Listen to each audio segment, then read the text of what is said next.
Hello, everyone, and welcome back to the Nanyang EU qualifier. We got the 5JuNGz going against NiP. We're about to hop into game number 2 of this best of 3, and it was the 5JuNGz who bested NiP in game 1. Looked pretty good. Had everything, all bases covered, it felt. They got the information necessary from their Night Stalker. They had quick catch, and they had, of course, the Matumbaman Ember Spirit to kind of pull it all together in the late game.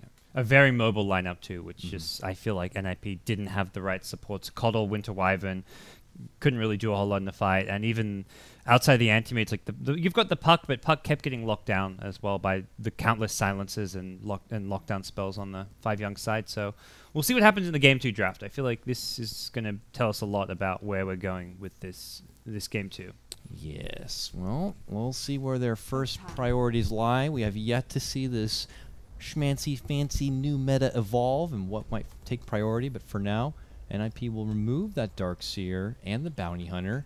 5JuNGz still have a lot of, priority towards the Queen of Pain, and now that they don't have first pick, they don't want to allow the other team to snag it up, so they ban that Quap, and they also ban the Lina, which I feel the same way. I feel like Lina is still a very strong hero here. I mean, she was nerfed down a little bit, but her Laguna, just like the Queen of Pain, still has hefty burst potential, and overall gets to keep her setup. Yeah, I also received indirect nerfs because of, Yules, I believe. Yules. Yeah. Their casting range was reduced a lot, which I think is warranted because Bloodstone as well, I guess, since that became a popular Lina build. But it still feels like the hero can offer a lot regardless. It's like its lane control and dominance is still there, which I feel like was taken away from the Leshrac. So like as a mid, I feel Lina is still very good at winning the lane, whereas Leshrac can kind of suffer there a bit now. Wisp is going to be the first pickup here for NiP. Was not touched in the recent patch at all. Probably the first time in quite a while. Wisp had always been dominant from patches of the olden days. First ban, first pick typically. Had fallen off in 6.84. Only occasional time to time would be snagged up here. But here it is back in action. NiP, we know this team can do a very solid Tiny Wisp. Era plays a really, really good Tiny. Era plays a really good CK. I want to see the new CK get played up. That wouldn't be too bad. But look at this response. 5JuNGz. They grab up the Winter Wyvern, which is probably one of the best counters to a Wisp you can ask for in a game. And then they get them. I don't think you want a CK. Winter Wyvern, Ember Spirit. Yeah, not anymore. Yeah. Ember Spirit, pretty damn good against CK because you can cleave through the illusion. So they go right into the Tiny. I think when you see the Ember Wyvern, you get limited in those IO partners. And you want to make sure you get the Tiny. So I think if not for the Ember and the Wyvern, they would have maybe left it open because they could go for a Sven or a CK. But with this, it's like we want more burst damage. Tiny combo is good there, and and you want to carry that's not illusion based. I don't know. I just feel like maybe they didn't have. I mean, I haven't seen a lot of EU like yesterday. If maybe they did put a lot of value in the Wisp, all those games, but it feels like either they could have waited to go for the Wisp. It was bit. I don't think they could have. It was first banned in game 1. Okay. And it has been a top priority for a few teams. NiP loves Wisp, and so does Monkey Business. They've been running IO Tiny constantly with No Tail playing the Tiny. So all right, well then fair enough. So it's a first pick priority. I don't know. I feel like Winter Wyvern is just such a great counter. Absolutely. That one here alone already ruins the day for this Wisp Tiny. I mean, it's totally agree. It makes it a lot harder to pull off.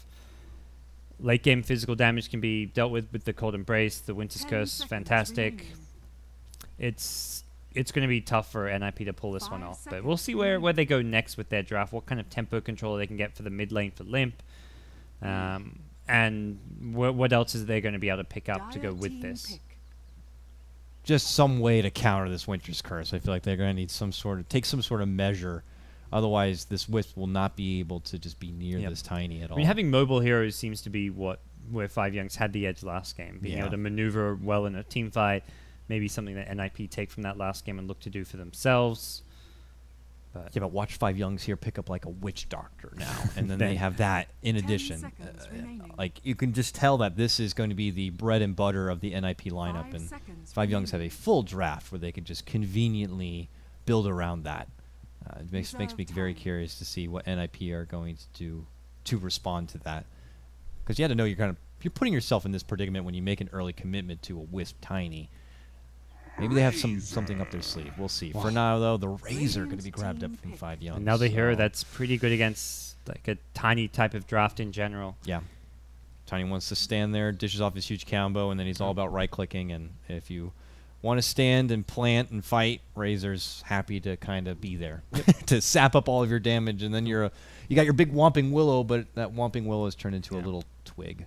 I mean, he'll sap up your damage in both ways, as far as he can actually tank in the front lines and steal your damage from the Tiny. So it's a good hero that's pretty durable, won't be just taken out immediately unless NiP really get a lot of follow-up damage, which is maybe something they want to start considering for their kind of mid lane. Although Queen of Pain, Lina, the first two bans kind of limit Limp's hero pool for the mid lane. Puck doesn't quite have the burst damage that compares to those two, so Alliance support could be an option for some burst damage, I guess. So we're thinking this is a Razor mid, right? For 5JuNGz? The Fata Razor mid? Yeah, I think typically Matumba Man is the one. Well, definitely Matumba and Ember. It's just a question of whether they send Ember mid or Razor mid, but Razor definitely matches up better against Io Tiny in lane. You want Ember to have a easier lane than that. Would it be crazy then for NiP to consider like a Viper? You kind of take the Viper off the table a bit, which you don't have to worry about anymore because they already committed to a Razor. But if you're going to be stuck in maybe a mid lane against a Razor, you get other dominant, lane dominant. So Viper, if it was back in the day, I'd say OD could come out. I think take Viper it to Razor. struggles because it doesn't offer the team enough damage output. Like you want, I think they need more burst damage against Ember Spirit especially, because you're limited on disables. Right now, all you've got is an Avalanche. You've got to imagine they're going to pick up maybe one more hero with some kind of lockdown to deal with Ember Spirit, but you've got to be able to burst down Ember Spirit during that disable. Otherwise, like we saw last game, he's just remnanting around everywhere, constant Sleight of Fist, Searing Chains, dishing out huge amounts of damage. The only way to prevent that is to burst him. So I think they need something with more damage output than a Viper. Viper's not going to cut it against the Ember Spirit, so I'd prefer to see them like even pick up like a T8. I mean, T8 doesn't match up well against Razor. Something with just high kill potential is needed. Whether that's from their mid or someone like their offlaner, we'll have to wait and see. But also needs to be able to like break the link and stuff. Maybe a Wind Ranger who could quickly win run. Yeah, Wind Rangers. Well, I kind of mentioned all they have is the Avalanche. They have to get another lockdown spell for their draft. Shackle Shot would be good. Earthshaker for now. So there's some additional lockdown. It's going to be offlane. It looks offlane like Shaker. Yeah. Offlane Shaker. So they also got the Keeper of the Light again since then. And you said that something that 5JuNGz had very well against the Wyvern in the last game was having that vision. They'll get it again with Keeper of the Light. Doesn't look like they're going to have to worry about a Night Stalker this time. So when he gets that Ags and a gem, they certainly will have the know-how to see if there's a Winter Wyvern hiding back and behind. They got great mobility now. You got both relocate and recall to work with to just get this Tiny anywhere farm is, or maybe even if they have to go for a plan B backdoor, he can assist in that. Yeah. So for NiP, you've got enough lockdown to be able to kill off an Ember Spirit now. So the question is, where do you get your damage from? Like the Wind Ranger's not bad. It's not really huge burst damage, but I think it still works because it also gives you another lockdown spell. Otherwise, you want some kind of a mid with just the high burst damage. Shadow Fiend is possible for NiP, although normally it's Era who would play that, and then they would run like a. And he plays the Tiny as well, so it doesn't seem as likely. Interesting ban on the Axe. That's a hero NiP love to play. And I think that's why we see it getting banned out, even though it maybe wasn't. Yeah. What came to my mind, at least. It would have been great, I guess, to lock down the Ember. But yeah, I don't know if it would have added any additional damage, which is something NiP need to go for. Also, they could be doing something fun with Keeper of the Light Earthshaker. We already know how prominent of a combo that can be, but now even with the extra second cooldown means even more fissures more often. He can freely spam it out. I don't know. Never know. They could always make it a 2-1-2, let's say, do Coddle Earthshaker to the off lane, Tiny Wisp mid, and then the one solo safe laner, or Tiny Wisp to the bottom. It's interesting. I want to see a Clinks from NiP. I think Clinks works well. Gives them some burst damage, physical damage as well, which is good against Ember, who's pretty low armor. Winter Wyvern, annoying because of Cold Embrace, but you can combine the Clinks with like a Fissure or a Blink Avatos combo initiation. I think the hero can dish out a lot of damage. As a Witch Doctor. But they could also still get like a Disruptor here. Wouldn't be too bad. It'd help with the Glimpse. Yeah. I don't think 5JuNGz are too worried about what's left in the pool. A lot of times we see Spirit Breaker support as well if they want to grab a Clockwork type hero for the offlane, which is always good against Earthshaker. Yeah, Clockwork, maybe even a Bristleback if they want to try to match the Bristleback against the Tiny Wisp. That's a known counter matchup against the duo. They could always, really make a lane swap here. I don't know how creative Kuro's feeling with this draft, but if he can read the situation out pretty well, he could set up a very good laning structure here to the benefit of his team. It all comes down to whether or not the Spear Breaker will be in that kind of core position or a roaming 4. Oh, Ogre Magi, man. This guy did get a little bit of loving in this last patch. Base armor increase at the start as if he did not need more. I think he puts him at like, what, 7 or 8 armor at the very beginning of the game.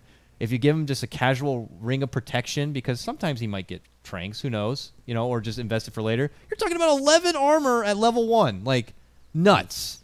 On top of that, what else did they buff? They buffed something else of his, I thought. Maybe it was Bloodlust Siege Creeps. Oh, he Bloodlust Towers? And there was... I hope he Bloodlust Towers. That would be... Oh, yeah, Towers. Yeah, what I'm talking... Yeah, Towers, Siege Creeps, and multicast Bloodlust. It had a little bug where it didn't affect spell immune teammates. Oh, I see here, yeah. So, when you have a chance to multiple times. Yeah, okay. Oh, and Bloodlust was actually buffed. You get a lot more attack speed bonus. Oh, no, 10 more at each level, which is fairly decent. But like the importance of this hero now is he's just so big and beefy. If you need someone to bodyguard those runes, if you need someone to be comfortable trading in lane, couldn't ask for really anyone better. Yeah. So you've got maybe the one hero you could ask for who's maybe better, Spirit Breaker, but you've got him as well on your team. So are they gonna put these two knuckleheads together and like just have a good time and have Ogre replace what used to be the once Undying kind of a thing and just have these two bruisers take over the lane a bit? We've got Dumb and Dumber, and they'll just pair up and do their thing. Last pick was the Wind Ranger, by the way, so oh yeah, we made that call. So they get that lockdown, and they certainly get a little bit of extra damage. Plus, she's fantastic at sieging towers, and Tiny.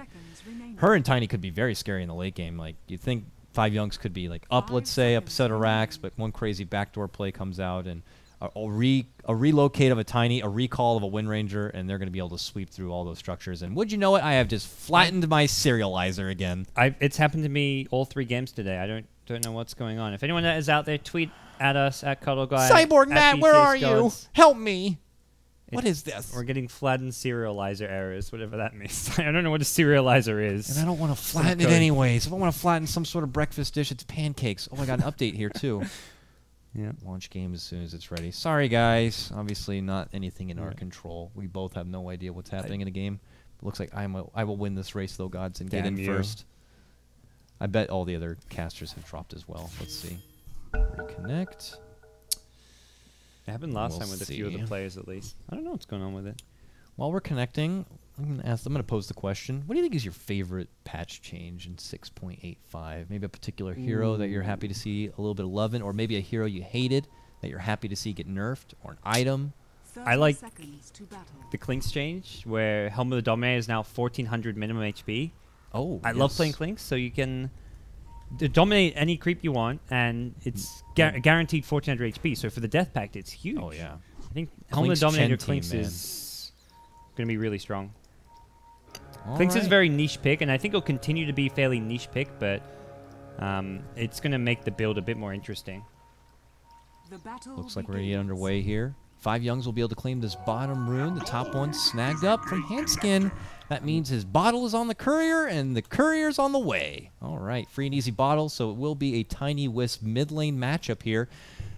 And Fata is going to be prepared on his Razor. So, what do you think, gods? Razor versus Tiny Wisp. He has the benefit of being able to sap the damage, but that doesn't stop the incoming pressure of the stun and the constant sustain that the Wisp will have with this bottle. It's staying alive versus, the combo that can come out, and the constant pressure and harass. Like, already they're just going to start chipping away at him. He'll steal some damage from Io. This is a really good start, in fact, for the Razor.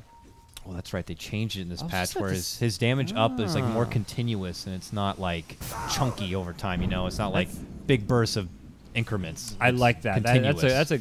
I mean, it just makes a lot more sense, and it's still not as like continuous as I was hoping for. I thought it was going to be like, oh, it's 1, 2, 3, 4, 5, 6, 7, 8, but it still like skips up by bit. Not aesthetically pleasing, but definitely, definitely probably still to the benefit of the hero overall. It gets more damage that much faster. So we'll be Ogre in the off lane, by the way. It looks like they're going to put Kuro onto the support Spirit Breaker. And Ogre gets a 1v1, which normally you'd be like, Wind Ranger, you got range. You can just harass Ogre out of this lane. I got 8 armor. Yep. Shut up, lady. Boom. Bash down that creep. Does have boots first, which doesn't really help you in a 1v1 per se. We'll have mana problems, but already picking up a stout shield as well. Oh, God. 8 armor, stout shield. You're not doing cannot anything to trade hits. Yeah, you'll be wasting your time. You'd rather just go for the CS than bother with that big mega creep. He'll be able to put himself in a good spot. So what do you do with this kind of a lane advantage where an Ogre, he'll get to his level 6, he'll get multis faster. It reminds me of like back in the day when the 4-head strat was real and we used to see the Ogre Jakiro days, and teams like the Old Root Gaming, Tolera on his mid lane Ogre would put that solo XP into getting the level 6 fast and then even rushing an Agnum Scepter. Is that something to consider here for mind control? Fast Ags is it's crazy. Really powerful, But what do you, is there maybe something else instead? We just haven't seen Ogre in so long. What is he going to do with a lane to himself? I'm not sure how much farm he's going to get. He's also, he's can't really, right now he's roaming a bit. He's giving the lane completely to the Wind Ranger. Kuro's going to roam. They brought in 4 heroes mid.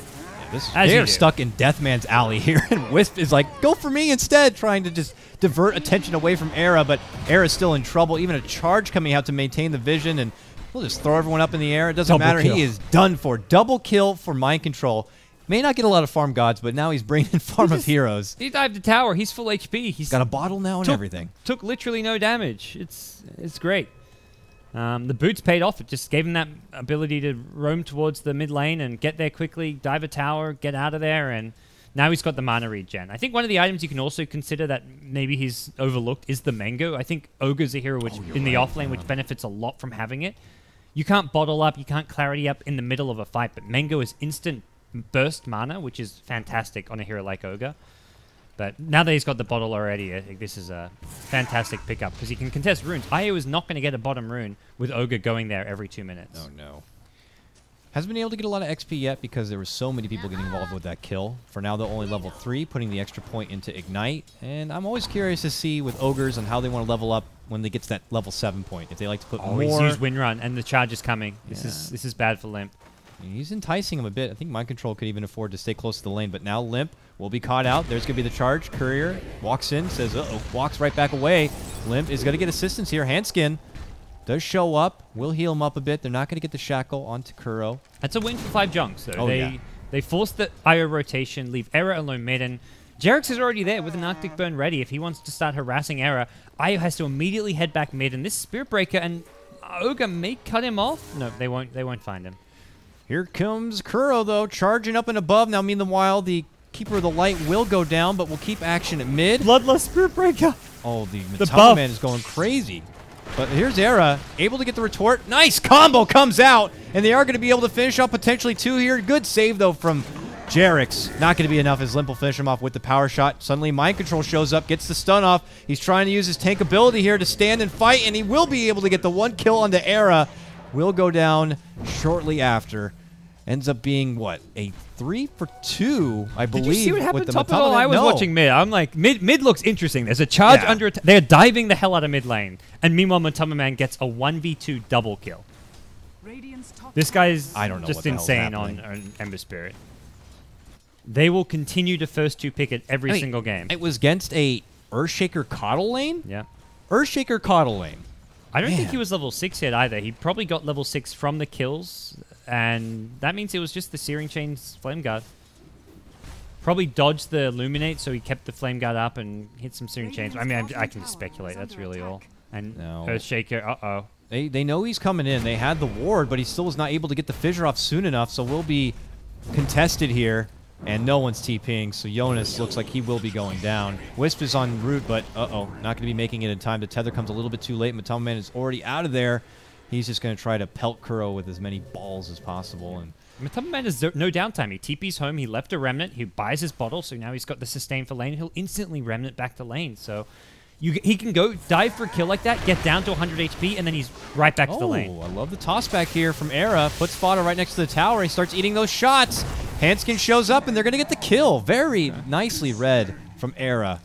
Just moving in, throwing around that little razor, and they'll get the grab. NiP now 4 to 5JuNGz 6. Speaking of 6, Mind Control almost at his level 6 here as he returns back to bottom. Looks like he's snagged up an Orb of Venom here. I like this build. I think this is the right build to go in Ogre 2. This 1-3-1 build. The Bloodlust got buffed, and Ignite scales a lot better than the Fire Blast Look does. at this. Ah! Oh, God! I mean, that was just hard to watch. That old man burned alive. Mind Control, easy pick for him, and he'll walk away. Arrows, mosquito bites. He doesn't have to worry too much about the damage and pesky little Limp.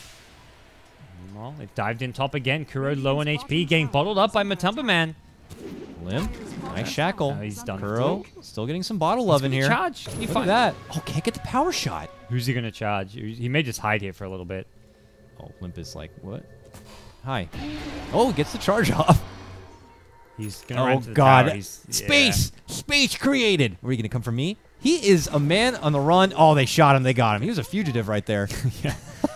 But they eventually do catch him. Maybe a charge on top lane. All the lanes to charge to was like going under a tower, so hard to find a way out. Another combo coming out mid lane from Era, and Handskin will get them the kill onto Razor. Forces out the rotation from Mind Control. Takes up a bit of residency in the mid lane after picking up those phase boots. It looks like he does head bottom. Phase boots, those have been changed up as well. If you look at it looks like phase duration has been reduced, but the bonus speed has been increased. Some people are saying this becomes a bit more appealing for your supports, your initiators, not so much about the cores anymore. Just you get that extra little flutter. It's definitely an all-around buff, like regardless of hero, but yeah, for supports and initiators especially, where you can quickly get a big burst of movement speed, it's even better. So I like it on the Ogre. I think it's now, I guess, maybe going to replace the Tranquil Boots on him, since it gives you such a high movement speed burst to get off your Fire Blast, which is pretty short range. It can sometimes be hard to get in close. The Bloodlust move speed and the new Phase Boot move speed, he's going to be trucking. He's a big boy, but he can jog. And he is scouting out this mid lane here. Still. Maybe hoping to run into this IO. They're going to go for the farm. And Jig is up. They see you. Combo comes out. Wow. And he actually... They had no vision too there. That was just, I guess, figuring out what was going on. Matumba Man rocks up. He needs to rock out of here. Gets the Flame Guard, and he's gone. I was actually surprised how easily that Ogre went down. I thought he would be a bit more tanky, but he just took that whole combo and just got destroyed. Avatos is pure magic damage burst, so I guess that can bypass some of the armor he's got. The good news for NiP is they've been getting a lot of kills on this mid Razor, so they're kind of forced Fata to desperately look for farm in his jungle. Fata's just needs just raw HP to survive. He's probably going to just look to rush treads, then get a mech. He just couldn't quite hold his own against the IO Tiny. It's a very tricky matchup to play, and one of those things where once you die once, you're probably going to die 2 or 3 times. It's one of those things where I can't help. It's like, oh, what if they maybe consider that Bristleback, who also got a little bit of a patch love, put him over to the mid lane, and then had Fata go to the bottom. Razor against Wind Ranger, not too out of the norm, but nonetheless, they're going to make the best of it here. And yeah, this Bloodlust is going to do so much work for them in the late game. That's going to be scary to have to deal with. I'm ready to see some Bloodlust on towers, too. That'll be good. Limp at bottom could be in trouble here. Ember's rocking up. Uh-oh, charges out. They got the detection. Here comes your first TP. It's going to be the Keeper, but if he comes too late, he could hand his own life over. Here comes company. Era and Handskin show up suddenly. Limp is going to be going down here. They're looking to commit for Mind Control. They change targets back. They're going to get the toss-up, and Mind Control will go down. Handskin rejoins up with Era. But look at Jonas is stuck with Matumba Man. Yeah, he's able to clean up the support staff here. Earthshaker goes down. Triple kill for Matumba Man all day. Bloodlusted Ember Spirit. That was just some nasty shit coming NiP's way. They didn't want anything to do with that. That was stanky. Yeah. Whew. Not danky. It was stanky. Era returns back to mid lane. Just a drums build for now. And have they not been able to really farm up? I haven't really scouted if they've been stacking that mid lane for Era. It's been too much action for them. Like IO has not had the time to go fall back and start stacking. It's been constantly getting runes, helping Era out, TPing bottom to help out the Wind Ranger when she's been getting dives. So with all the pressure that 5JuNGz have applied from heroes like Spirit Breaker and the Ogre, it's kind of prevented any farm progression. Even now, we're seeing Matumba Man. He's completely left the top lane. This top lane's been left open for some time. I think they were giving it to the Winter Wyvern. Yeah, Jerix is headed up there, at least for now. They want to get him level 6 on Winter Wyvern, which may not be easy against the Tiny, but they want Matumba Man to roam and fight. can't help feel like, though, there's a lot of potential gold that was lost just from the lack of stackage that hasn't been made from NiP due to Coddle having to commit so much to that top lane and Wisp having to commit so much being by the side of Era. 5JuNGz have already even overtaken the jungle here from NiP. Limp is forced into a very defensive position where he has to farm this bottom lane just with power shots, and he's banking on the fact that his team top lane will succeed on their mission of a tier 1 takedown. It looks like they'll get it. Era will finish it off with a toss, and he'll be able to step back. 1,500 gold for him, gods. Is it straight to the Agnum Scepter? Ooh, it's tough. You're kind of considering, do you need a Blink Dagger this game? Is your team in a spot where you've got to make the plays happen and find the kills, which... Well, they're going to relocate. They see trouble coming in. There's the relocate right on top of Mind Control. Connects. There's going to be the toss-up. Your Ogre going to be eliminated. Now Fata steps back. Hanskin very low. Hanskin goes down Matama Man, but look at Echo Slam easily shrugged off from the Flame Guard. And now they're looking to clean up. Era's going to get a double, but Matama Man, look at him go in. He's going to be cleaning up the rest here. Era going to be charged up from Kuro. He gets the toss-off, gets the kill. Spirit Breaker goes down. And Era still a man on the run here. Matama Man not going to be able to get the catch with the Sleight of Fist. Era looks like he might be able to make it away. No, oh, TP. They both TP right next to each other. Little did they know. They'll make it out. Fight recap. A 4-for-3 trade. A gold advantage swing to the side of 5JuNGz. Not by a crazy amount, though. Era does manage to live, and so does Matama Man. Yeah, for Matama Man, not being able to deal with his Flame Guard that fight was the biggest issue. They kind of solo Echo Slammed him, but he tanked all the damage with Flame Guard, and it didn't out-DPS the 500 Magic Absorb. They need to... It's hard because Tiny wants to use his combo to kill off another hero. Like, it's not really worth it for him to just break a Flame Guard with his Avatos. As a result, they need to hit like a Fissure with an Illuminate to take out the Flame Guard, and once Coddle went down and didn't hit the Illuminate on the Flame Guard, it was just going to be a rough fight for NiP regardless of what happened from there on out. Nicely timed Glyph will allow NiP to deny that mid-tier 1. 5JuNGz are just going to have to take that one on the chin and turn away. They'll step off and walk. Kuro will be able to farm up, it looks like, on a Spirit Breaker as he looks to finish out his urn. Nearby in the woods, Fata, you made the call for him to get a bit more tanky. He's got his power treads and just for now a bracer. We'll see if he steps out for the drums or just decides then to go for the mech. Some good extra sustain I'm sure their team would definitely benefit from. Could even see like a BKB rush, I think, wouldn't be too bad, but depends how much value they put in an item like a mech this game. Yeah, which the window of time for a mech may pass soon to get the most out of it. His teammates are all very tanky by their own right, so I mean, I don't feel like they desperately need a mech this game. It's not going to give them a huge advantage, and may just be BKB. Relocate top, set with a Fissure, and now they're going to make their swoop onto Kuro, and they'll get their kill. A successful relocate setup right there will punish the lone Spirit Breaker. Yep. Oh, they're swooping in here, maybe looking. They're going to find the spot of the relocate back. Jerix gets a beautiful Winter's Curse on the Handskin. They'll clean up this Wisp very fast. Era could be left behind here and stranded. Handskin, though, still holding on. How is this man still alive? He's able to turn the corner here. The ball's going to make it away. Oh, Era gets the toss over, gets Jerix off his back, but Wisp does end up going down. Ends up being a 1-for-1 trade if you count the initial pickoff from NiP. But Winter's Curse is just a weird spell to watch because like that's a great Winter's Curse, but Tiny doesn't actually attack the IO once because of the stuns coming out as well. So they disable up Tiny, which means he's not attacking IO. So it's always weird seeing the spell and you're like, oh, this hero got Winter's Curse around 4 teammates, but none of the teammates hit the hero if you like throw a Fissure, for example. So you've kind of it's very hard to play around. And I think even with this hero being in CM mode for like almost a year now, it's been like what 6 to 9 months that we've had Winter Wyvern in CM mode. It's still teams and just players are getting used to how this ultimate works because of just the ally attack aspect of it. Can't believe it's already been that long. Winter Wyvern, the newest hero added, and we have yet to see one since. Let's get on it, Ice Frog, all right? I know you got 2 heroes hiding in those files. The 0 and 1s do not lie. But well, as far as CM mode goes, is that good old Earth Spirit, you know?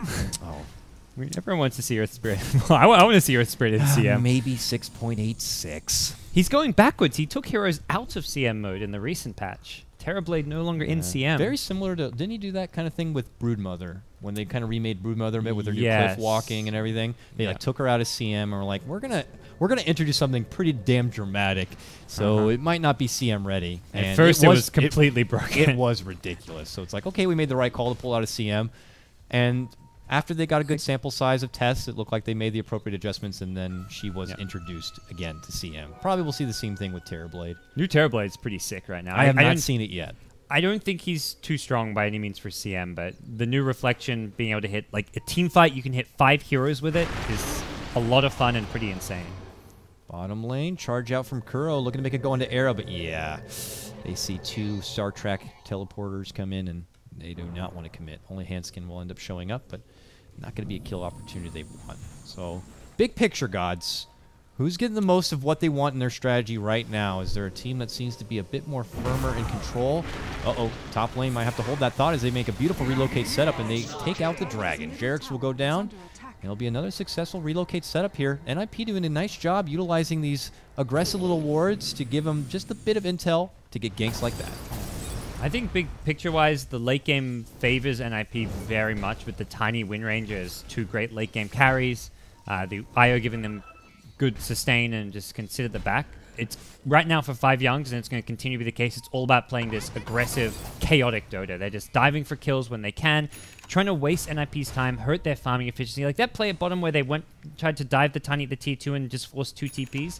That's probably what they were expecting. They're probably even saying before the charge gets cancelled, like, they're going to TP and we're going to cancel. Like, we're actually not going for this kill. We know they're going to TP. So for 5JuNGz, it's all about continuing to play around the chaos of just their highly mobile lineup. The Spirit Breaker charging, the Ember Spirit always able to get out of dodge, the Ogre Magi just being naturally tanky. So, I mean, for NiP, it's a much more kind of cohesive strategy in that they're trying to get to the late game with the Tiny, trying to get him nice and farm. With 5JuNGz, it's much more about fighting. And I think for now, 5JuNGz, their strategies come together a lot better. They're finding more kills, finding more objectives. They've taken the tier 1 mid and bottom and taken over this Radiant jungle. Matumba Man has just set up camp in this Radiant jungle.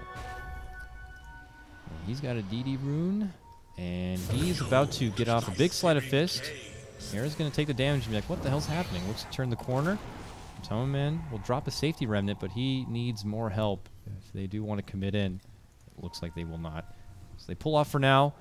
Era takes his business elsewhere with his new Agnum Scepter. Looks like he's going to head right up towards top.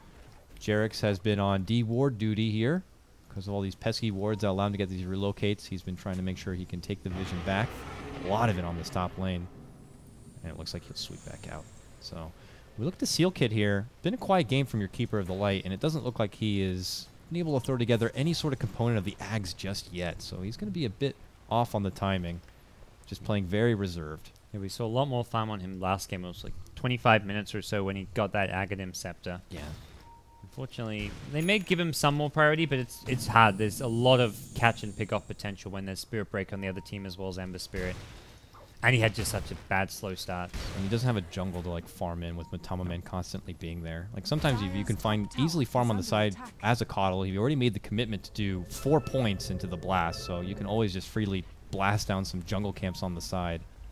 Well, but 5JuNGz have smoked up. They were all mid pushing out one last wave, so while NiP did not see them physically smoke, they may have an idea this is coming their way, although it doesn't seem like that's the case for Jonas. Oh god, no! Don't whip me! Yeah, he's out of here. Oh, no. There's going to be a nice Winter's Curse. They're actually going to commit for it. Earthshaker goes down. Yeah, it's a fairly long cooldown ultimate, but it's not like you're going to find a fight right after this. NiP all TP'd out, so you know there's no one up top, and if you 5-man push this, it's probably not getting defended. Maybe now NiP say, okay, let's all go head top and defend because they've got no Winter's Curse, but it feels like 5JuNGz overall are pretty strong right now, and they're not even going to go for it. They don't care as much about pushing as they do finding kills. Matumba Man trying to catch someone off here, kind of split between the two. Now they'll see Era as the charge comes in, and a good relocate. We'll sidestep him, only a couple of yards, not all the way back to the base here. Hanskin now, under the gun. They look to go to him, but they decide to pull off. Matumba Man now going to get locked down, cold embraced, uppercutted. Oh, Remnant, he's back, he's dead. Now Era looking to commit in. 5JuNGz not happy that they lost their Matumba Man Ember Spirit, and they're going to get the hell out of here. That is a lot of gold going the way of NiP. Going the way of the Wisp, though. It is. It's a small thing, but that's... Glimmer Cape can come a bit sooner if that's something he wants to push for, but... It's 800 gold that you'd much rather in the hands of course, any of your cores, even a Coddle who can build an Ags, or... I guess Shake already has Blinks, but yeah, a Wind Ranger would have been... Wind Ranger Tiny would have been ideal. But we'll see. I mean, IO does need to tank up this game. Like, it's very important here. We talk about the late game of NiP being strong. partly because they have the IO to sustain and beef up their carries, but that's only if the IO can survive a fight, which does require like Glimmer Cape, a lot of stat points perhaps, and that's where getting a kill like that maybe will help you out. What is Fata saving up for here? Is he just looking to buy the BKB flat out? I think so. He's kind of gold? leaving his options open somewhat and to see how the game develops, which is often where you see people just saving up money when they can buy a component, but I'm fairly certain this will be a BKB. He's weighing out the options, I'm sure. But it looks like he'll just continue to hold. And we'll have to see. Maybe he wants to make it a quick BKB surprise, and then 5JuNGz can use it in their upcoming fight. But for now, NiP just happy to continue to pressure. Seal Kid can just blast this top lane from afar, and there's not going to be a lot that 5JuNGz can do to really stop him from it. So Tiny is our top farmer for the time being and has moved on towards a Hyperstone to see if this is going to be okay. It will be an AC, let's say. New Moonshard, a little bit cheaper, but AC still very good, and the physical damage from Razor as well as Ember Spirit is worth negating with some bonus armor. That Moonshard buff, though, makes it definitely a better option for Tiny in the late game. And it's also the convenience factor. Remember, I saw a tweet from Waga, like, how often am I going to buy Moonshard just because it's so convenient? You can just go to this, like, when you're going for a push towards mid lane, it's such an easy stop-off to go to the secret shop. Often, like, if you win a fight and then you want to end the game, you buy a Moonshard. Yeah.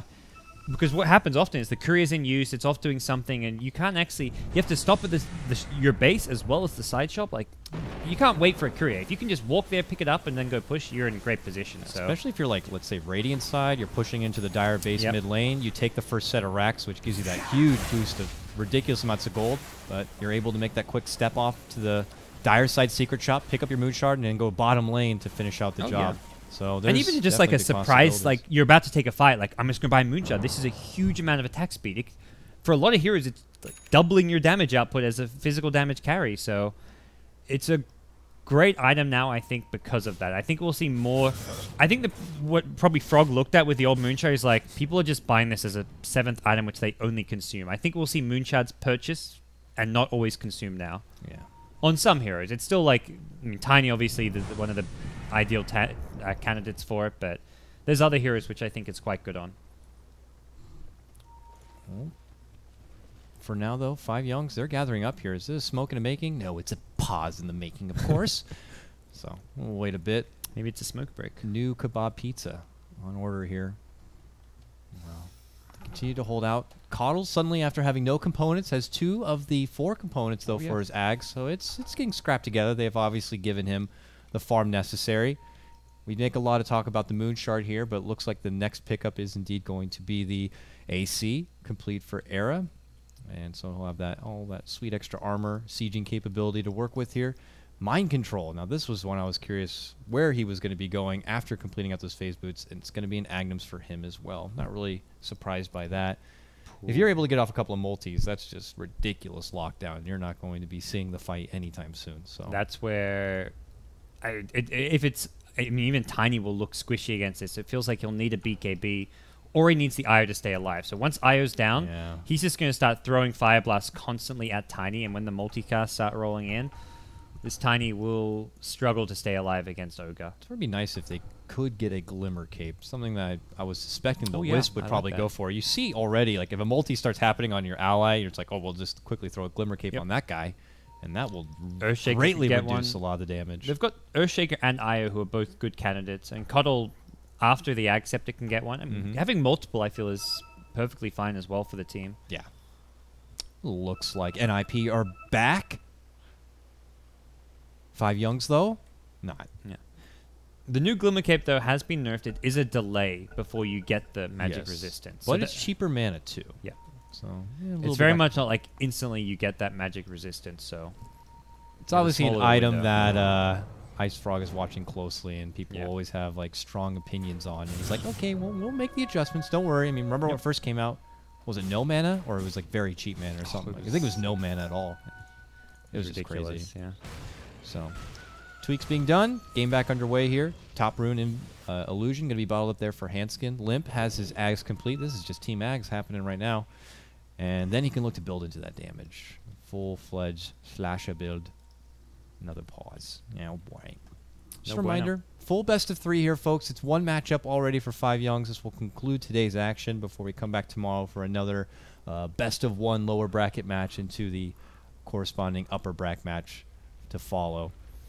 Look at this team unity. It's like one guy's going to DC, we're going to DC as well. Who has already qualified for Nanyang? We know America was Cloud9, but did China already finish? Yep. China completed with eHome qualifying. eHome. Beat IG 3-2 in the finals. So really good series.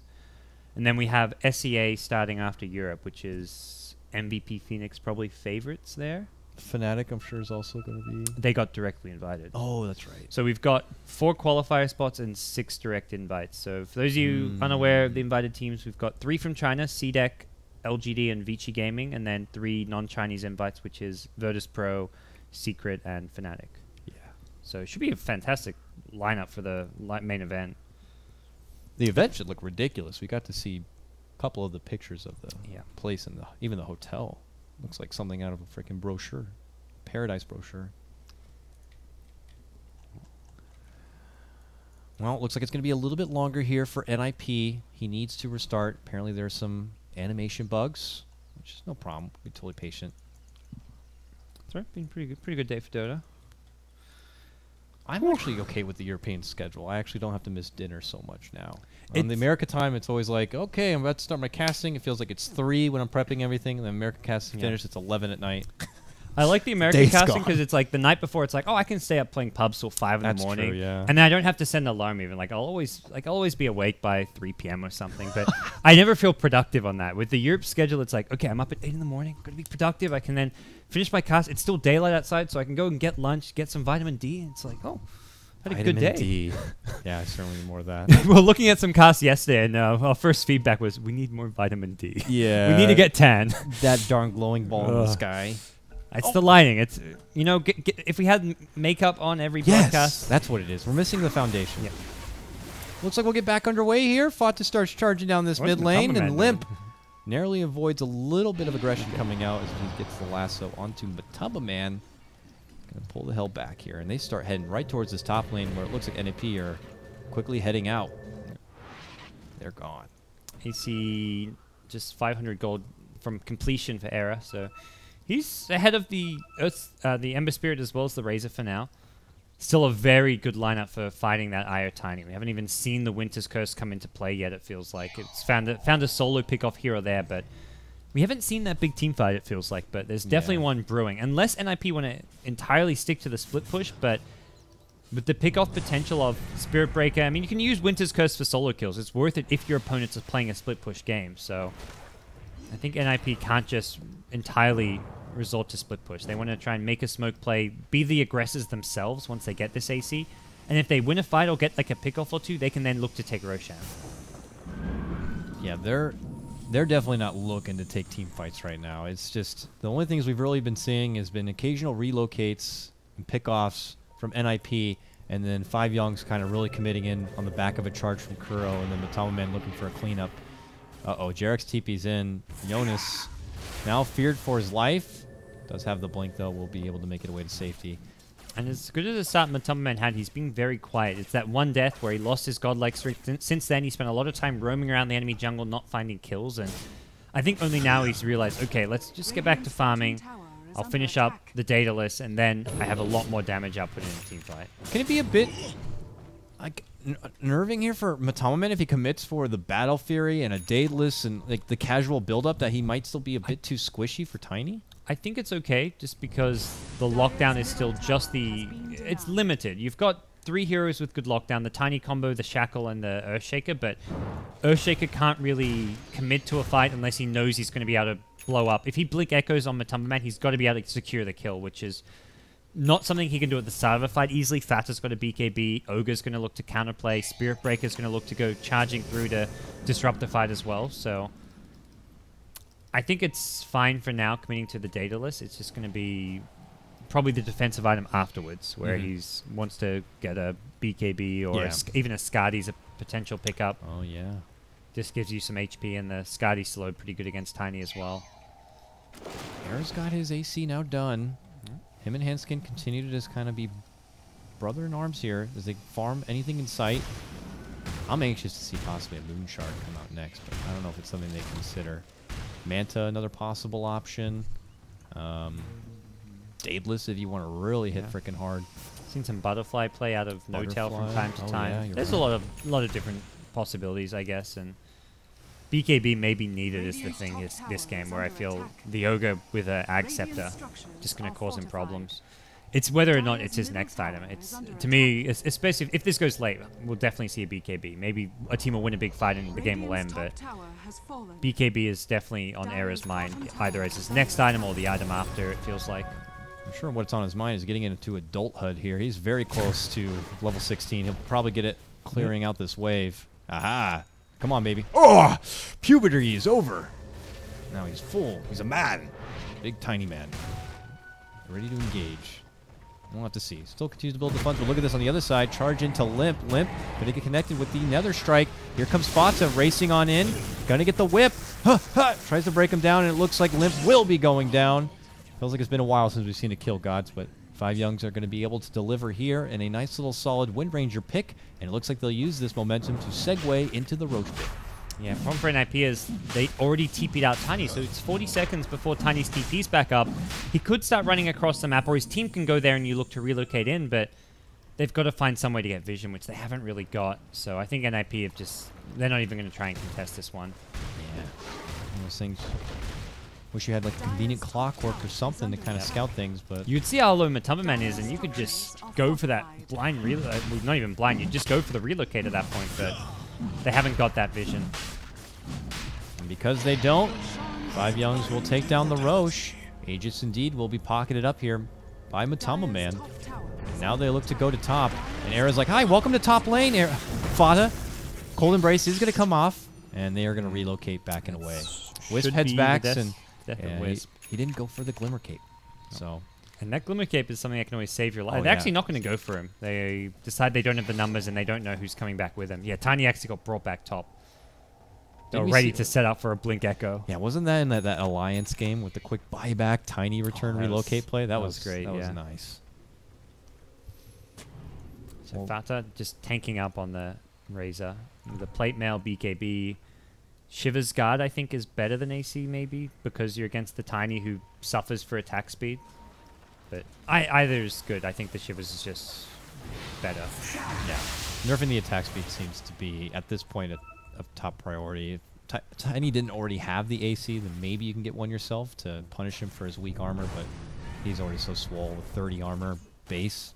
And he's picked up a Dominator. We'll see what kind of creep he can find.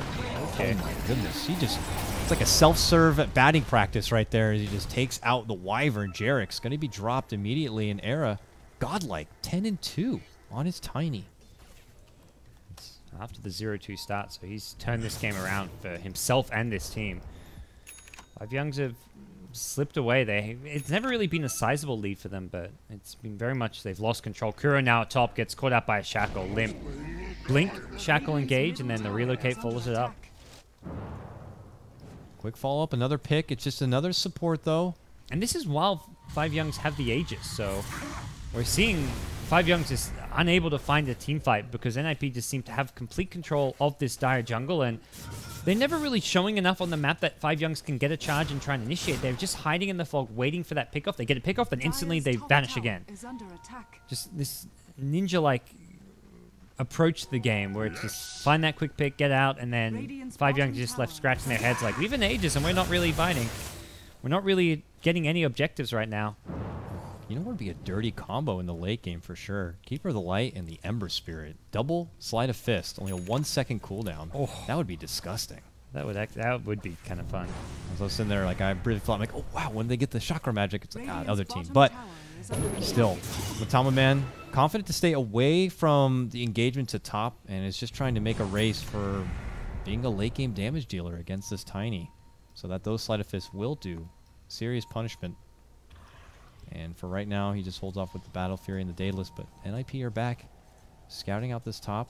As you said, already committed for the Helm of the Dominator. Radiant's bottom tower is under attack. See if he decides to go right for the Satanic. Looks like Jarek's going to make it out. They actually relocated in, and that was an Echo committed from Jonas. It came just a bit too late, right after the TP conclusion. Oh, man. A whiff right there for NiP could Radiant's cost him. bottom tower has fallen. And it will be a And they're going to pause. lose heroes here. This is Yeah. an awkward time for a pause. Wisp back at base. Yep. Tiny and Earthshaker completely alone. Earthshaker's got no fissure either.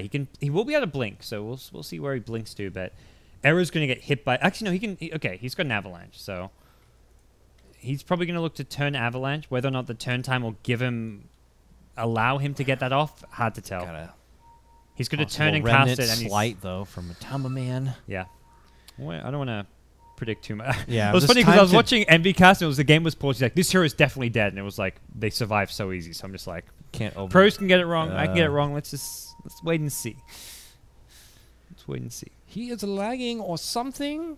Trying to fix. Well, yeah, we can over dissect how the hell this is going to break out, but more or less what ends up happening is it's just like an occasional stun, walk away. Yeah, Nothing's nothing's going to happen. Yeah, nothing at all. But essentially, he's Getting the D. oh He's man, not talking about vitamin D. yeah, they're jealous. Some things in life are just a bit more important than Dota.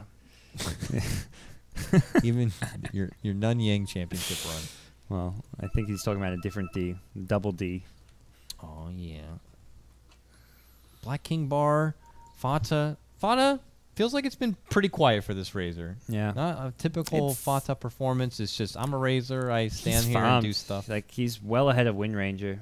It's if anything been a quiet kind of game from Wind Ranger more so than the Razor's. Just I think it's been a quiet game because Fatus just prioritized farming efficiency, which has ultimately put him in a much better position than the Wind Ranger and put him in a position where he can fight the Tiny in the late game. Mm-hmm. With Shivers, BKB drums, you throw like another AC type item on him, or even an Ag Scepter at this stage you could consider. He's going to be a late game threat, whereas doesn't feel like Wind Ranger is there with Blink Ags only. Wind Ranger needs like a Daedalus or some kind of a late game item on top of this.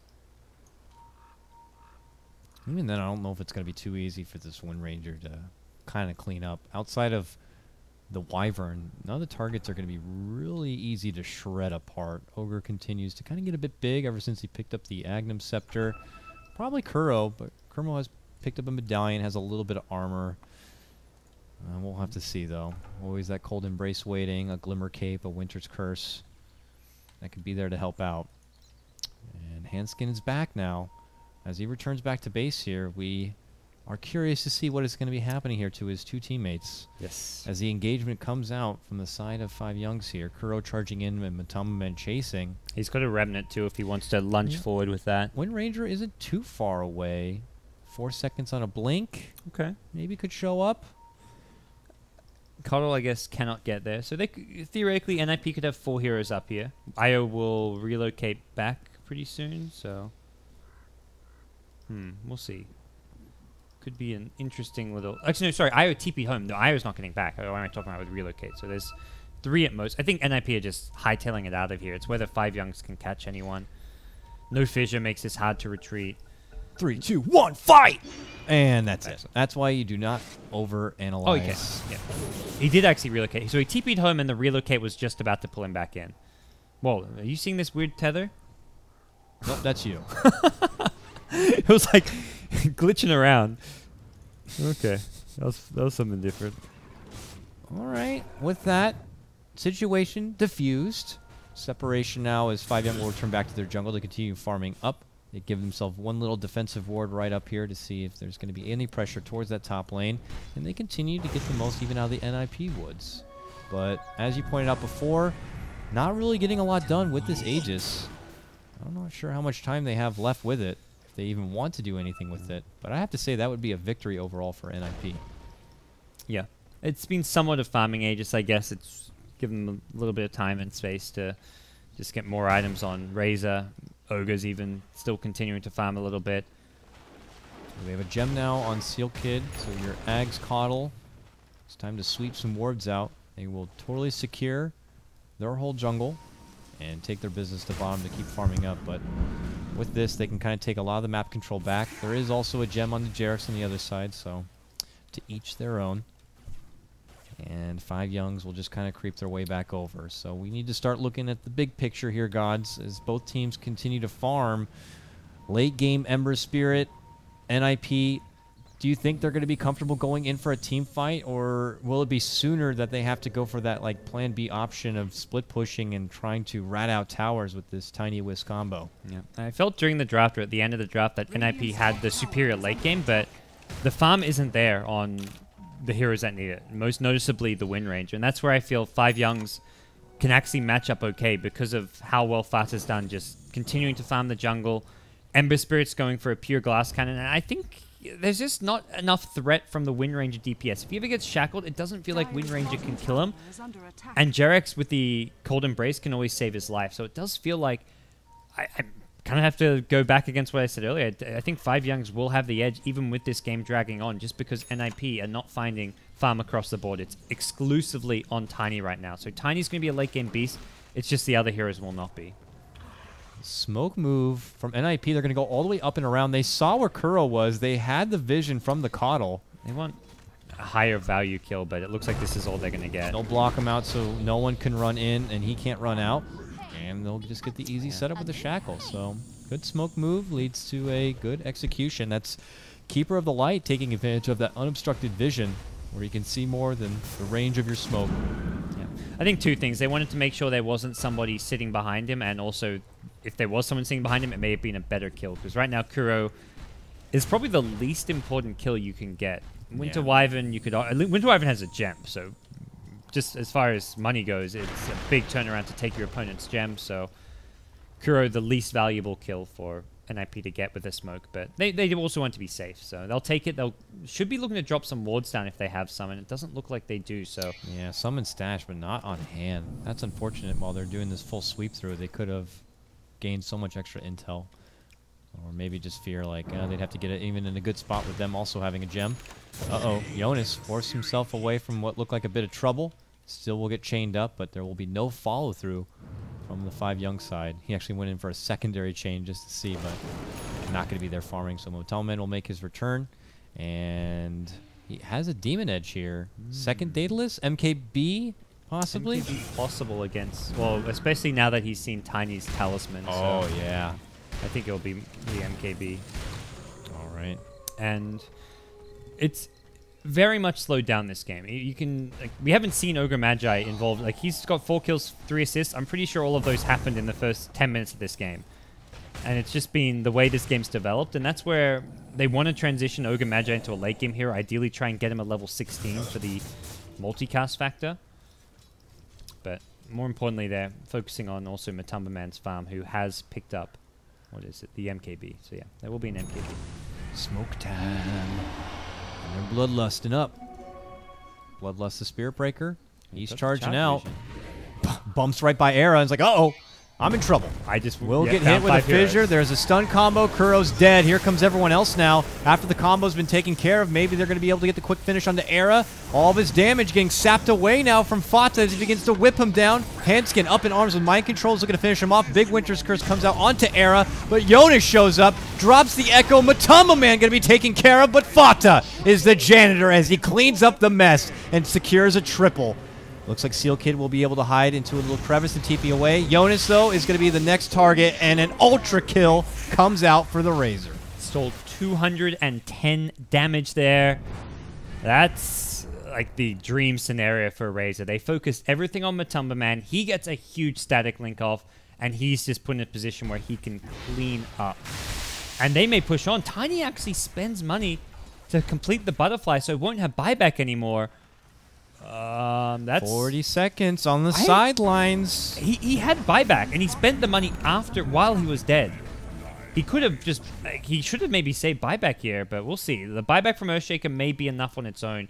Because if you're 5JuNGz, you don't know the buyback status of Tiny. You're thinking Earthshaker could blink in, chain stun us as the Tiny buys back, and Tiny TP's on top of us. So you're thinking Earthshaker alone buying back could be a big threat, because his fissure is enough to set up for more kills.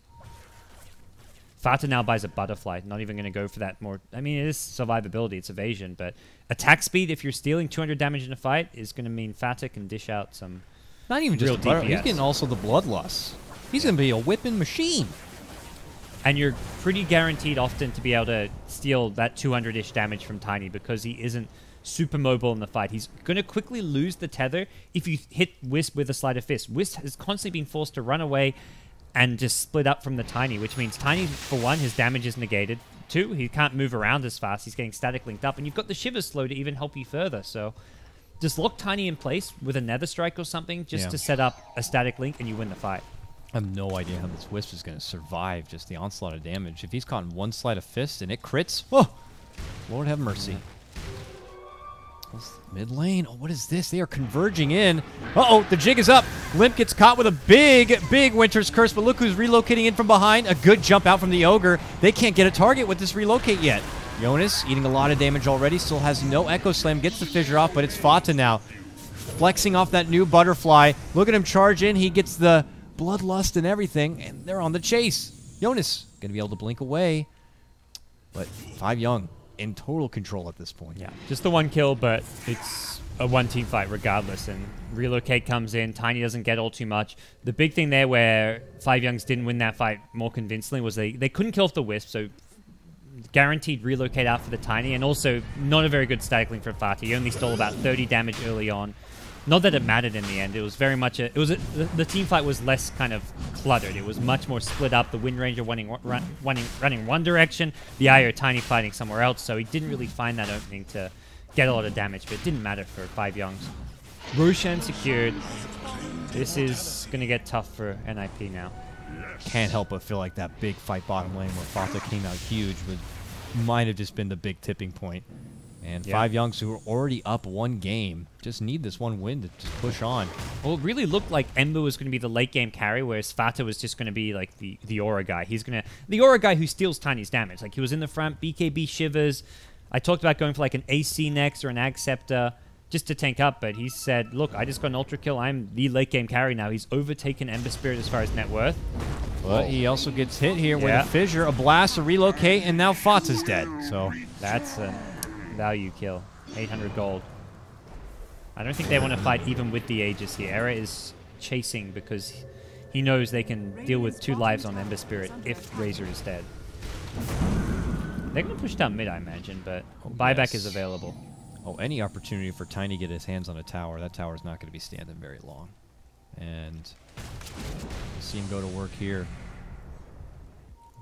And 5JuNGz prepare themselves as 4JuNGz, hidden nearby in the trees without Precious Fata, who could always buy back and quickly TP on this tower if they do want to take this engagement and use the Aegis. A couple of stuns, not getting a lot of luck with the multis there. And this tower looks to crumble. They have to wait out the glyph, though. Boom! Yo! It will go down. They'll get that grab. Limp is not going to get the shackle. NiP happy to just take the one tower. They will pull out. And 5JuNGz will step back and wait.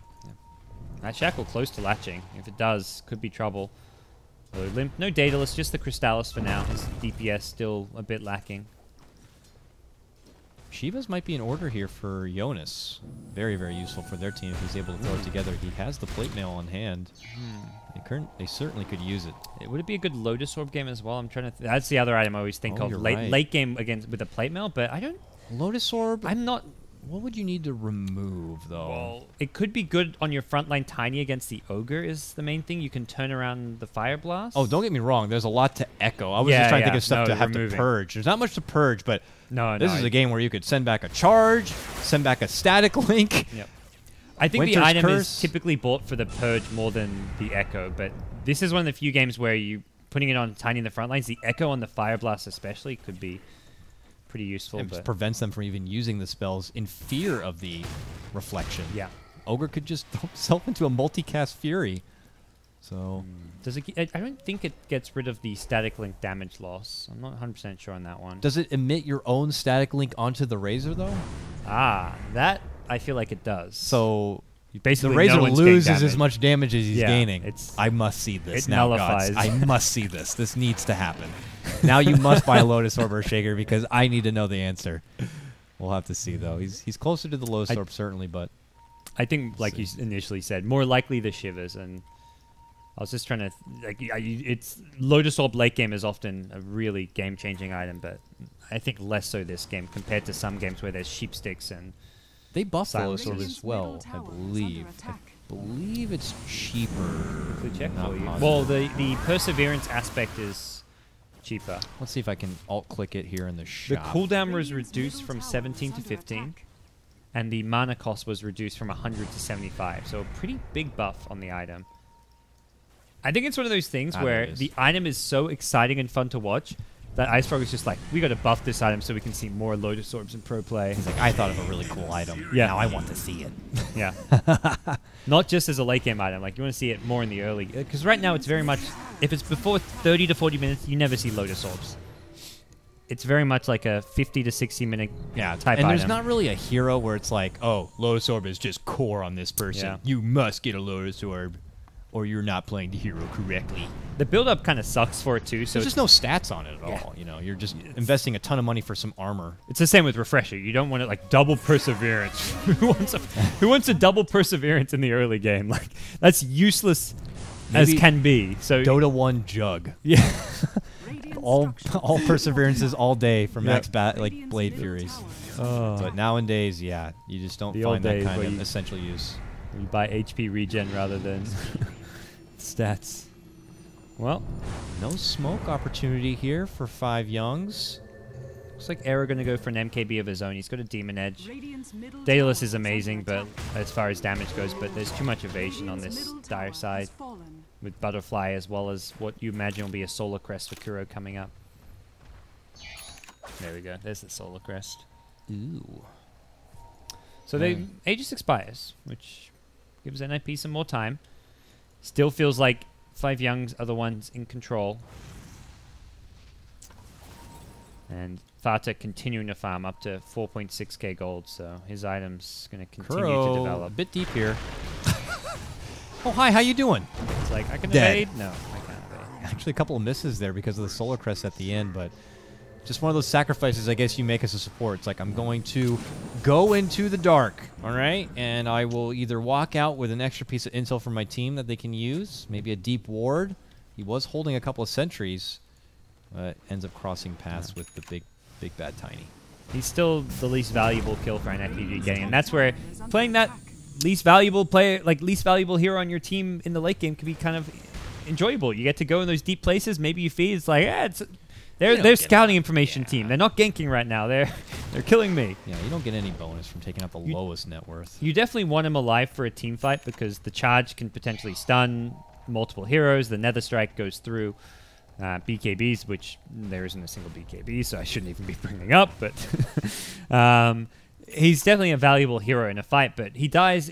5JuNGz are not fighting anyway, so it's not like a concern for them, and it's not really giving NiP much. At the same time, it's a kill's a kill. NiP will take. Charge out onto Era.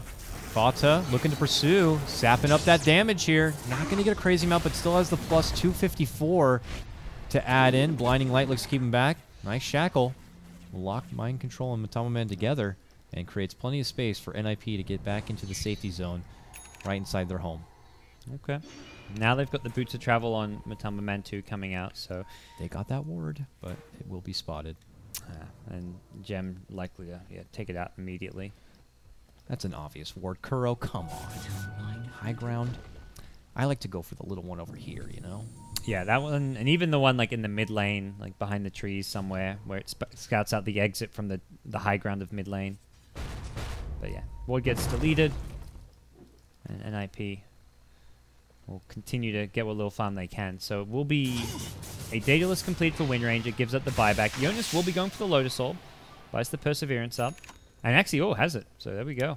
Oh, he did go Lotus Orb. Yeah, because Let's see what I it. was going to say at first was, oh, he had 2,300 gold. He's definitely going for the Shivas. But yes, we have the Lotus Orb. I want to see the double static link. It must happen now. Jonas, make this happen, please. I think especially with Tiny not going BKB, it's a necessary item. Which is where I really like what the item can do, because it means your carry in the front lines can fight a lot better without a BKB, because of items like Lotus Orb especially. It's a lot more affordable too, compared to the Lincoln Sphere, which is a bit more on the pricey end. So Era can be up there, just not have to worry about getting chain burst down, stunned as much. I can't help but feel like, after a while, 5JuNGz can get a bit nervous just by the backdoor potential that NiP could throw together Yep. for themselves. I mean, just Wind Ranger now, Daedalus for focus fire could be ridiculous. We already know what Tiny's can do to towers, and his damage is pretty damn scary at this point with MKB now done. 5JuNGz, you got to consider all options here. You got the 1-game advantage. There's no reason to rush yourself. Don't want to just throw bodies into the NiP base only for them to just quickly take you out and relocate, and then your base is gone.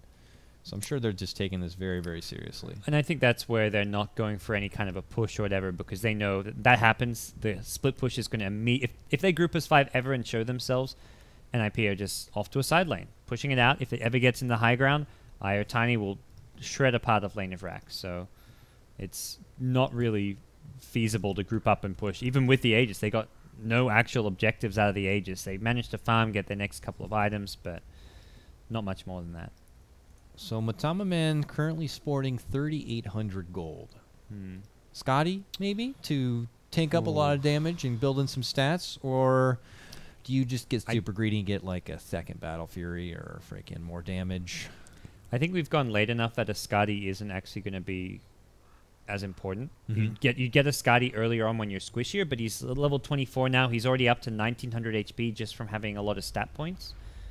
So if you want to go for a defensive item, you're more likely to see BKB or like a Lincoln's if you want to block something like a Shackle, but I think just going pure damage is actually going to be what we see here from Matumba Man. He's going to have to just play a bit safer. And they're already playing a safe defensive nature, so when he does manage to get the damage out, he wants to do as much as possible. So I think that's where another Daedalus or Battle Fury is most likely. Defensively, BKB is pretty good. Bottom tower is under attack. But Dire's yeah, I think structures I'd are like to just see fortified. another Daedalus. We'll Dire's see if that's bottom going to be the tower case or has not. fallen. NiP, though, pushing past... God, Wyvern has farmed a refresher River. orb. Uh-oh. That's That's double Dire's Winter's bottom Curse. tower is under attack. Double the Model. chance for him to reflect it onto himself. Dire's Lotus Orb. No, but in seriousness, that's scary. That Yeah. ignores your BKB, takes 2 people out of the fight, more if he's able to grab him in the AoE. I think it could well just be a double for Tiny is the thing. fallen.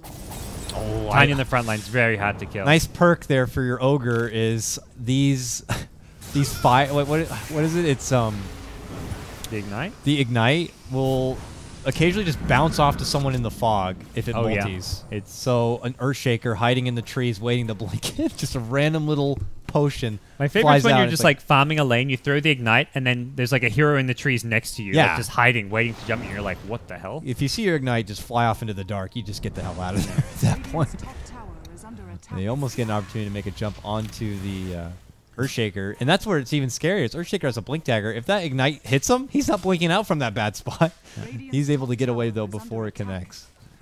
I guess And- you could Lotus Orb it off. You could dispel the Ignite. Yeah, if you're quick to double, yeah, that'd be funny. Another easy one to reflect. You kind of see it coming your way. Not even just to reflect. If it's already hit you, you can Lotus Orb to get Oh, rid of yeah. the damage buff, so then you can blink in. So it's not canceling your blink, but smoke from 5JuNGz. They want to find a kill before Roche respawns. Jonas, oh, he gets up the fissure. Does a brief blink to the side, but it's Limp who's the target. Gonna go down, relocate in, but it goes right into the Winter's Curse. Turns around. And it's reflected, which means Jerix gets caught out with his own big curse. That Lotus Orb coming to work. And there it is, guns! They're stepping each other's damage! We've got it! Fronta's like, what the hell? I'm losing damage! He's running away, and he's gonna get hit with the fissure! And now Era charges in and kills him with the toss. The Lotus Orb. All Lotus Orb. Oh, 3 go down for all 5JuNGz. day! Oh, That was ridiculous. that was the best Lotus Orb play I've ever seen in competitive Dota. That worked out beautifully. The Winter's Curse turned her. He didn't get any chance to refresh, and the static link. 250 damage stolen, 250 damage given right back. And that means they just get to go right into the Roche and go right for the Aegis here. NiP back into the game now on the back of the Jonas Lotus Orb. Sounded like ridiculous theory crafting, No. but there it is in motion. The exact thing we theory crafts happened, and I'm so glad it went down like that. And they, like, I'm pretty sure it was like Tiny and Wisp were like, we're relocating it now. Be ready to. They had to Lotus Orb him right away because he is the only Winter's Curse target. They're gonna look to use both Winter's Curses on him in most fights, unless maybe now that they know the Lotus Orb is a consideration, they're gonna have to change their game plan. I don't think. Oh, yeah. This is where you're looking to probably Winter's Curse someone next to the Tiny, so Tiny beats them down and kills them off. In the past, it's like, lock down the Tiny, good for us. Now it's kill the teammates around the Tiny, and then Winter's Curse him once the Lotus Orb is worn off. But if I'm NiP, I look at that fight, I'm like, let's get a few more Lotus Orbs. Let's get 2, let's get 3. Yeah, right? Keeper of the Light, start farming one. Io, start farming a Lotus Orb. Let's see a few more. That's a nice thing for them is like that's a trick, at least with the one Lotus Orb, that you would only be able to pull off that one time. As long Yeah. as 5JuNGz are a composed team, we're like, okay, guys, we can't do that again. The cooldown was buffed. It's gone from 18 to 15 now, which is, I mean, definitely nice. But just imagine like 3 or 4 Lotus Orbs constantly being spammed on all the different heroes. That's where you wish the chakra magic did work on items as Oh, well. yeah. You'd be able to just keep giving the bubbles out there. And we'll see if it's something they consider. For now, they have at least the extra bit of Glimmer Cape action here. This is a tricky team to get a hold of for 5JuNGz. The Lotus Orbs, the Glimmers. And now it's NiP on the offensive. Look at them head up and over through the woods here. They're going to be utilizing this daytime vision, Seal Kid's gem, and just try to take as much map control back as possible. All right, well, game on. Both teams playing a little game of cat and mouse, but it's NiP who have Aegis on their side, and Jesus, what? Just putting an Aegis on an Earthshaker really speaks to how important he is. Oh, wait, why isn't he Jeez. charging? I don't. Maybe it's not until the charge hits you that it turns around. I could have sworn when Lotus Orb first came out and people were like having fun testing everything, a charge would just be committed at the start because people would start charging each other from each other's fountains in. It was crazy. That was just crazy.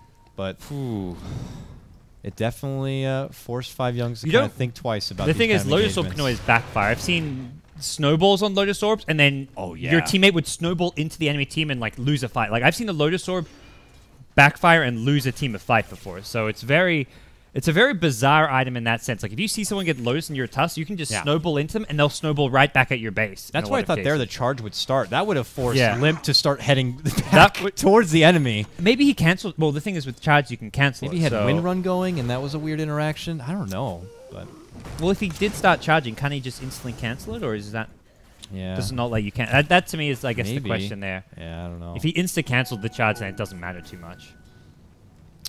Have to check the tapes on that one, but Limp nonetheless makes it away. And now So- it's 5JuNGz in not as comfortable a position here. Well, NiP happy to move on in, and NiP have a team that if they can get an inch of tower damage, they will take it out. And Io Tiny ready to rumble. Vlad's picked up too. Here comes the fight. They move for Limp here. It looks like they might be able to get him. Meanwhile, on the other side, though, they make a move for Fata. Winter's Curse will be there. This time, no Lotus, as they have 2 different fights spread out. Fata now, Cold Second Embrace curse. saves him. There's going to be the second curse. This one onto Era, locks him in place. He's still able to take up a lot of the damage, but He's they all losing it. swarm around him, and the damage starts to be taken away. Fata going to get saved with the Cold Embrace. Oh, and he didn't have the Aegis. It was on the Shaker. This is where things go really bad for NiP. Oh, no. Realizes what the hell's happening, is going to go off to the back, try to get him on the other side. They're going for Handskin here. Your little wisp will be popped. Yon is still alive, dished out the fissure, creates some space, and he's looking to retreat. Self-Lotus, blink away. It looks like he'll make it out from trouble, but... Oh, you're right, he did cancel it. Charged. It looked like he did step back and then quickly cancel. That's a good heads up. But they're still on him. Fugitive on the run. They're He like, will make it away. They're okay, like, let's get high ground. let's go to mid lane. That's Tiny where is we gotta buyback, so NiP will be able to hold on for this. But very difficult high ground defense. This time around, 5JuNGz were ready for the Lotus Orb. Last time it was just caught him completely by surprise as a new pickup, something they weren't expecting Tiny to have on him as he relocated in, and be a much. I mean, this is where just playing around the Lotus Orb is key for 5JuNGz especially. Lift popped here now. Jonas, no Echo Slam. But might need to do something. Block him out. Eats the chains, will force away. And now Fata and Matama Man free to just wreck down these racks. Fata hasn't even committed his Eye of the Storm here, Gods. They just feel confident they'll be able to get it without it being necessary. Shackle. Nice double shackle. Tiny doesn't want to buy back. He's so close to respawning now. If that happened like 30 seconds ago, he may have bought back and tried to defend the racks and take a fight, but by that point, Tiny's 10 seconds away. Wasting a lot of money to buy back, just not going to be worth it. And there we go. We also at the Ember's next time. It will be another Daedalus, so right on that front for now. He still has treads as well to go with the travels. No real need to sell them quite yet until he needs the item slot, which will, I guess, happen pretty soon if he keeps on farming. Does this feel like a bit of a desperation smoke from NiP, or is this just trying to level out the playing field after taking such a hard hit in the mid lane? More to level it out. I don't think they're desperate yet. One lane of racks they can easily handle. It's very much looking to find an advantageous team fight. If they can, they want to be the ones getting the jump, and that's something which, and on a key hero, like if you can take out the Wyvern at the start of a fight, you put yourself in a great position. But Wyvern, 40 gold short of buyback, will probably have it by the time breaks out. Now they've committed very deep, where they haven't caught anyone out, and they can't really run back. It looked like they stepped back and they saw the wards. Like, well, if you go back, they'll see us here. Oh, let's just hold this top spot here. Tiny's bought Satanic too, so he may be telling his team, I have no buyback. We don't really want to fight. They'll only fight if they get the dream jump, I feel, which could happen. They're hoping for one person to go, I need to go to the secret shop to pick up my item. Yep. It should be safe. Oh, my God. Oh, but everyone's coming. They do jump in. A committed Echo onto JuNGz will take out the Wyvern. That means Winter's Curse is going to be out of the picture now. He buys back. They buy back. First Lotus moving in. It's going to reflect out. Era charges, but then quickly cancels. Turns back for Fata, but there's going to be the second Winter's Curse. The buyback from JuNGz looks to be very profitable here as Matama Man's going to be cleaning house. NiP to fall. Triple kill for Matama Man. And the last to go down is going to be poor little Jonas. A 5-man wipe from NiP. 5JuNGz now, confident as ever, make their stride back the other side, and are looking to clear out the second set of wrecks. I can't help but think Tiny giving up buyback there for a Satanic, which he doesn't even get to use. The thing is, he's dying through Winter's Curse. He gets Echo Shelled. 5JuNGz wait the Echo Shell to wear off, and then they curse him, and he never gets a chance to use Satanic. And very, I mean, in hindsight, so easy to say. Picking up Satanic when you're never going to get to use it, obviously you'd rather have buyback, and that's just, it just did not pay off. It was just an unnecessary risk for him to take buying that item. Satanic now in the hands of Fata here as they're going for the second set of racks. This could force NiP into the lower bracket and into those very scary best of ones, while 5JuNGz with the win here gets them another 2-0, and they will continue to stride through the upper bracket. Now 2 sets of racks down.